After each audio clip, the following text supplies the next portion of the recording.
Here is your read aloud for Red Kayak by Priscilla Cummings. Page 28. On a cold spring morning, 13-year-old Brady Parks sees Mr. D'Angelo's red kayak heading down the creek toward the Corsica River. Brady knows that with the strong winds and the dangerous tides, it is not safe for boating, but he and his friends don't say anything. Now, Mrs. D'Angelo and her 3-year-old son, Ben, are missing. While Brady's dad and the other rescue workers head downstream, they ask Brady to use his boat to check the smaller creeks. Can Brady and his yellow lab, Tilly, help find the red kayak before it's too late? And will he remember the rescue training he learned from Carl at the firehouse? Already, my eyes were scanning the shoreline for the red kayak or a splash of yellow. Mr. D'Angelo had told the police he couldn't remember what clothes his wife or son wore that morning, but he knew they had on their yellow life jackets. I felt excited, but a little panicked too, as I sped down the creek, squinting into the icy spray and scanning the thick tangle of brown brush and newly budding trees along the narrow shoreline. If that red kayak was out there, I wanted to be the one to find it. Not too far downstream, a small creek emptied in from the left. As my father's boat disappeared around the bend up ahead, I reluctantly turned my boat up the creek, slowed down some, and kept searching. The bow of the boat settled down, and the wake from behind sloshed up against the transom. Still nothing. Why would there be?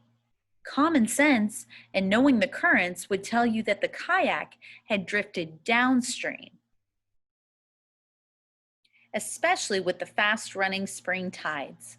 Unless Mrs. D'Angelo had intentionally paddled up one of the creeks, there was no way they would have drifted there. I was cold. It started to drizzle, and the water froze on my face. I shoved my left hand under my thigh to try to keep it warm. I was thinking that Ben was probably freezing too, and scared to death by now. I know what being really cold is like. Middle of winter, I almost drowned in a cow pond when I was little, maybe 8. JT Digger and I were playing ice hockey, and I fell clear through the ice. The memory of that accident made me shudder. Abruptly, I leaned over to cut the engine. "Mrs. D'Angelo!" I hollered at the top of my lungs. "Ben, can you hear me?" Nothing. "Mrs. D'Angelo!" Not a sound. I fired up the engine again and kept going. Up the creek, a couple private docks extended out into the water, and there was a long strip of riprap near the construction site. From that point on, it was just shoreline with trees and a lot of brown cell bush. I kept going, but toward the head of the creek, a marsh taken over by a patch of tall phragmites warned me of shallow water, and I turned the boat around, not wanting to run aground. I sped up and came back down the creek, closer to the opposite bank. Still no sign of a red kayak or a yellow life jacket. All I wanted to do was open the throttle and head downriver to where the others were searching. My hands ached, they were so cold. I stuffed one hand in the pocket and hit the cell phone. I pulled it out and saw that I had missed one call. Turning off the motor so I could hear, I speed dialed home to see if Mom knew anything. "Brady, hi," she said. "Dad called. He said they found Mrs. D'Angelo." "They did?" "Yes, downriver, near Spaniard's Neck." "Is she okay?" I asked. "She's alive," Mom said, "but just barely. They have not found Ben." "They didn't?" "No. They lost the kayak, Brady. So Ben is out there somewhere in the water in his life jacket." Oh man, it's cold, Mom." I know it's cold. Are you all right? Can you do this, Brady? I'm all right.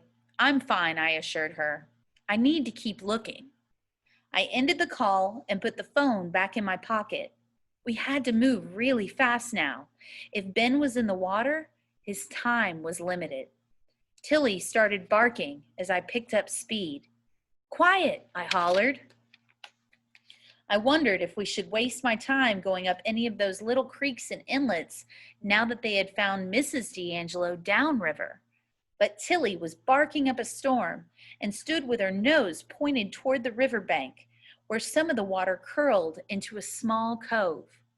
It was hard to ignore Tilly's instincts. Once she barked at the ceiling in our basement so insistently that my father pulled down part of the insulation and found a possum's nest made out of leaves. Better not be a squirrel or something stupid like that, I grumbled as I swung the boat toward the cove. I bit my lip uncertainly. Suddenly, Tilly had her front paws up on the edge of the boat. Her tail thumped back and forth, hitting my knees. What is it, Till? I asked, squinting to see through the drizzle. I slowed down the motor as we approached the narrow channel to the cove. Tall marsh grass obscured my view to the right, but as soon as we had motored around it, I glimpsed the remains of an old dock, a place where J.T. Digger and I used to fish, and a single bright spot of yellow. So I'm going to stop here on page 33, and we'll pick up back again tomorrow. Make sure and open the Cami and answer your questions that go with the story so far. If you need to go back, re-listen, and pause to do the questions, that's a great idea. Happy reading, happy writing.